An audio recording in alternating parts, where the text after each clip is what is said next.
hello there. A friend of mine, good friend of mine, Delilah. Hey, hey. Anyways, a very good friend of mine once said, her two favorite emotions are being in love and being heartbroken. And I can't stop thinking about that in this strange world in which we live.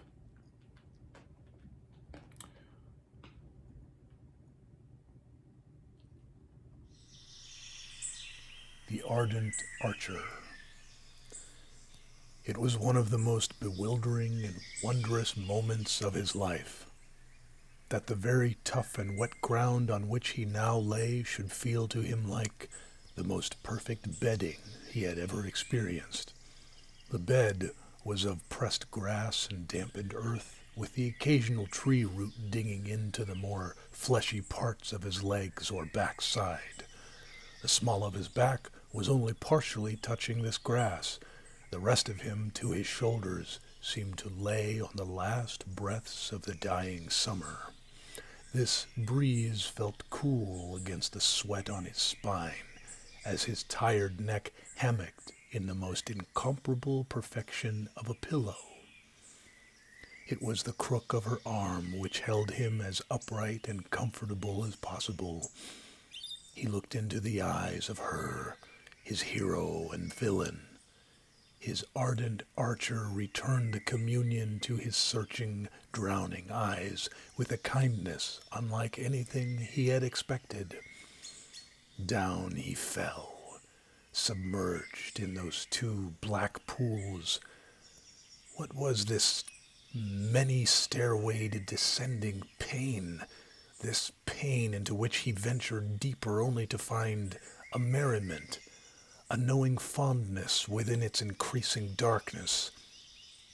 He reached out for her, and how vexing, how perplexing even here, when he was at the edge of the physical, she was not to be owned by him.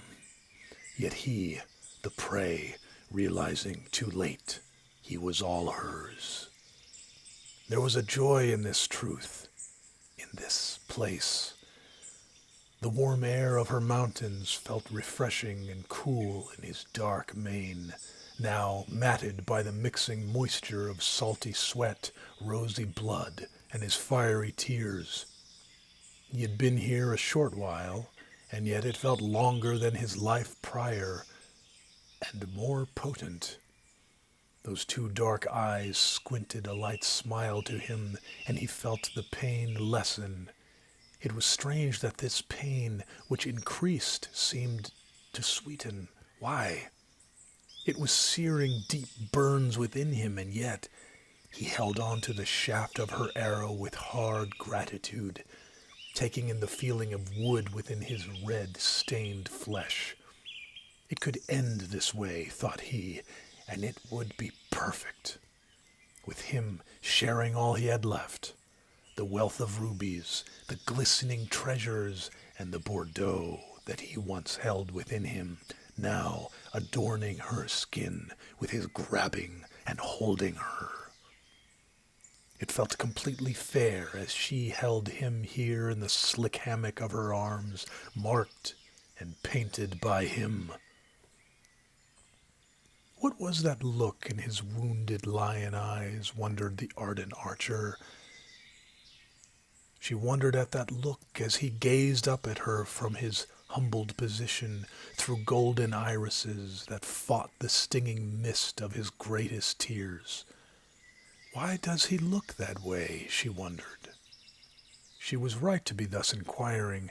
He always fixed that look upon her.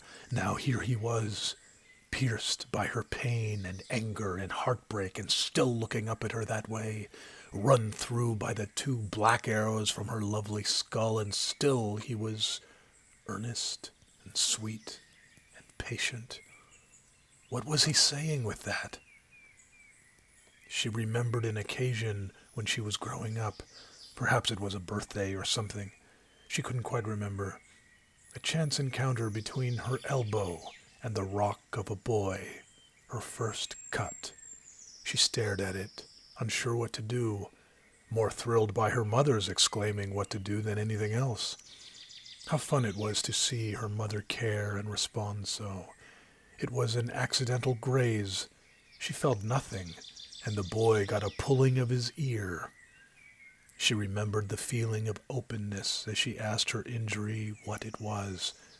How should she be? Soon she learned how to respond to the sight of wounds, hers or others, but not that day.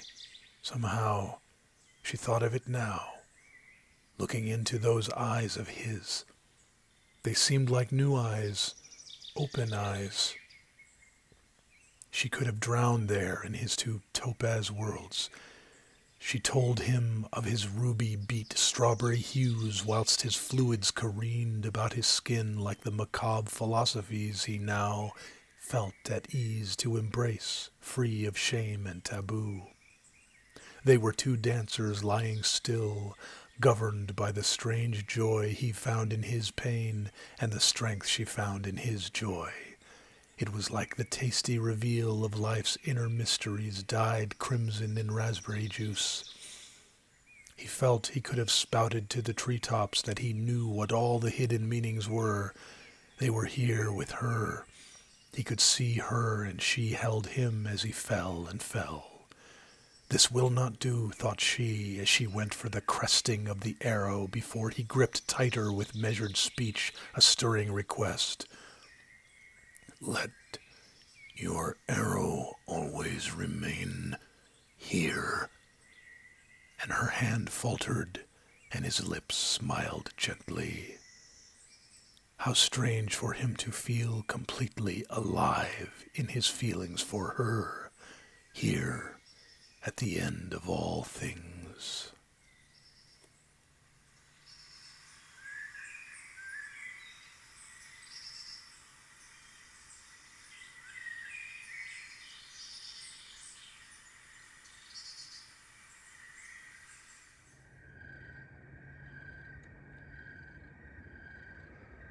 You hear that?